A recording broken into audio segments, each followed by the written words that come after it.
Why are African countries abandoning the dollar? Now, there's a question that's been making rounds in the world economy.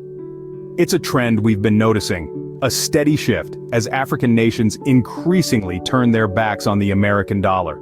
This isn't a decision made lightly, nor is it without far-reaching consequences.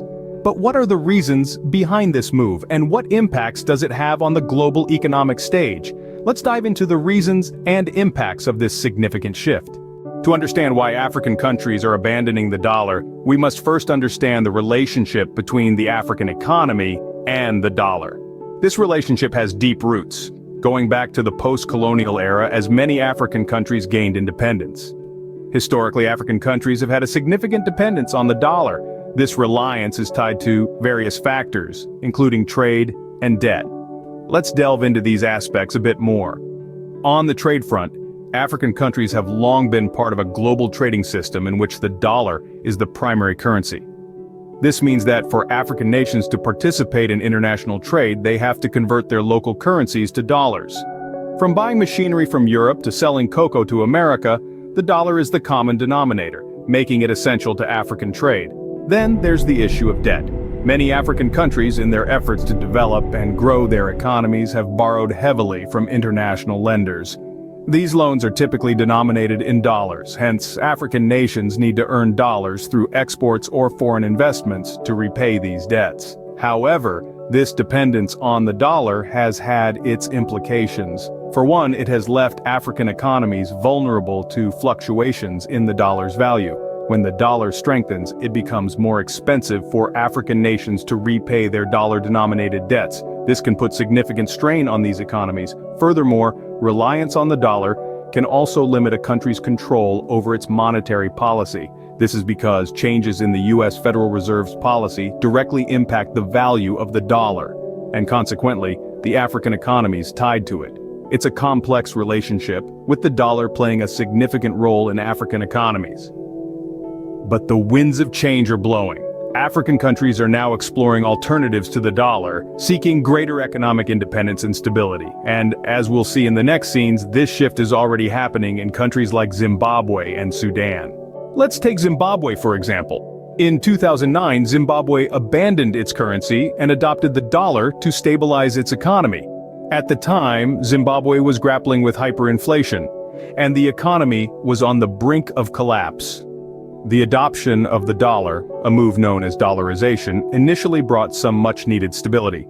The dollar, being a strong and globally accepted currency, gave Zimbabwe a chance to rebuild its economy and restore public confidence in its monetary system. However, dollarization was not a magical cure-all. It came with its own set of challenges. While the dollar offered stability, it also brought about external shocks that the Zimbabwean economy had little control over.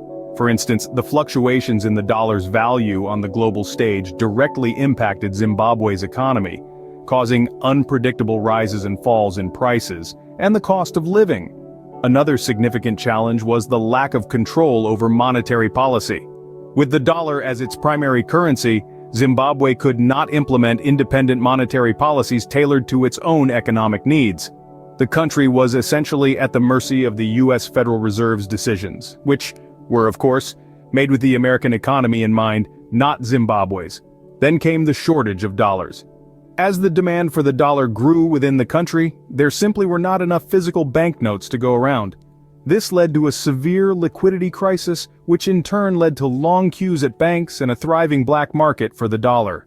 In response to these challenges, Zimbabwe made the bold decision to reintroduce its own currency, the Zimbabwean dollar, in 2019. This move aimed to regain control over the country's monetary policy and address the cash shortages. However, the reintroduction has been met with mixed reactions, with some welcoming it as a step towards economic independence, while others fear a return to the days of hyperinflation. Zimbabwe's experience shows the double-edged sword that dollarization can be. It offers a lesson on the complexities of economic recovery and the delicate balance between stability and sovereignty. Now, let's turn to Sudan, which de-dollarized its economy in 2007. In the early 2000s, Sudan was grappling with a host of economic challenges: skyrocketing inflation, a plummeting currency, and a heavy reliance on the US dollar. These issues were eroding the country's economic stability. To tackle these problems head-on, Sudan made the bold decision to abandon the dollar and restructure its economy in 2007. The reasons behind this move were manifold. For one, the country desired greater control over its monetary policy. De-dollarization allowed the Sudanese government to manage its currency without the constraints imposed by the dollar.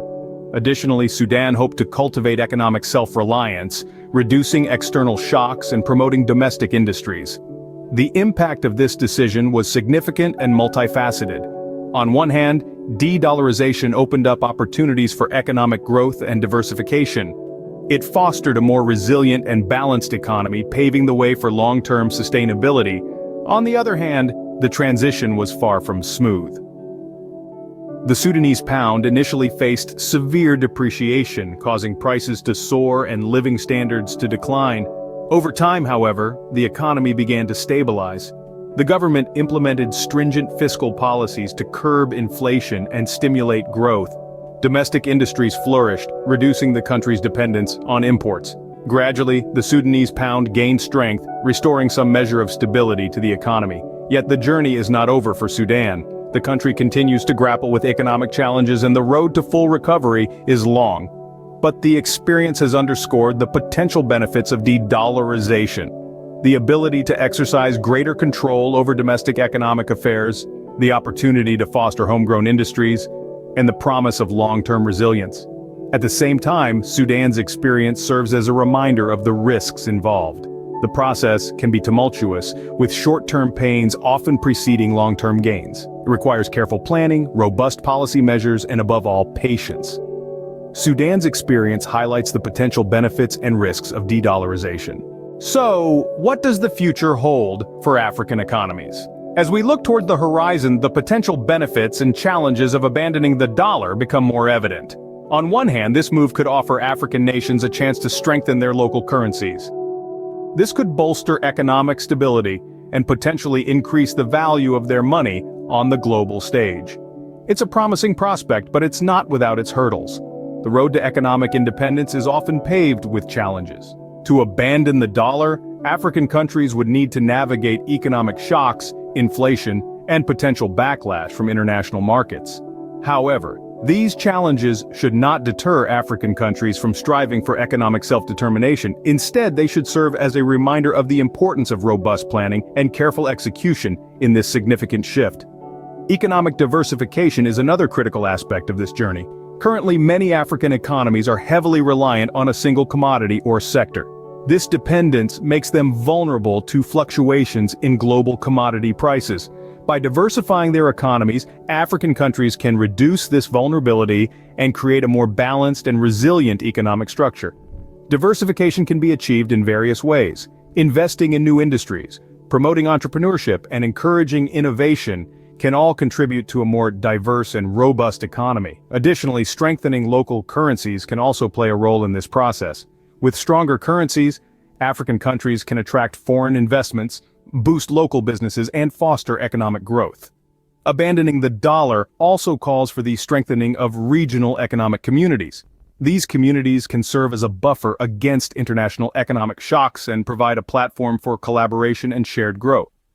By working together, African countries can leverage their collective strength and chart their own economic course. In conclusion, the journey away from the dollar may be challenging, but it could pave the way for the economic independence and resilience of African countries. It's a bold step towards a future where African economies are not just participants in the global economy, but key players shaping its course. The journey away from the dollar may be challenging, but it could pave the way for the economic independence and resilience of African countries. So why are African countries abandoning the dollar? We've journeyed through the historical context, the unique stories of Zimbabwe and Sudan, and glimpsed potential future implications. Let's bring it all together. In the historical context, we've seen how the dollar has been a dominant force in African economies, often to the detriment of local currencies. This over-reliance has created economic instability and a lack of control over monetary policy, but change is in the air. Zimbabwe and Sudan, each with their distinct experiences, have shown us that moving away from the dollar is not a simple task. It's a complex process, fraught with challenges yet filled with opportunities. Zimbabwe's struggles with hyperinflation underscore the risks, while Sudan's gradual transition highlights the potential for growth and self-sufficiency. Looking ahead, we see a future where African economies are less dependent on the dollar and more reliant on their own currencies. This shift could foster economic sovereignty, strengthen local markets, and ultimately promote sustainable growth. And so, we return to our question. Why are African countries abandoning the dollar? While the reasons vary, the trend represents a significant shift in Africa's economic landscape, with potential long-term benefits for the continent's economies. The road may be bumpy, but the destination may well be worth it.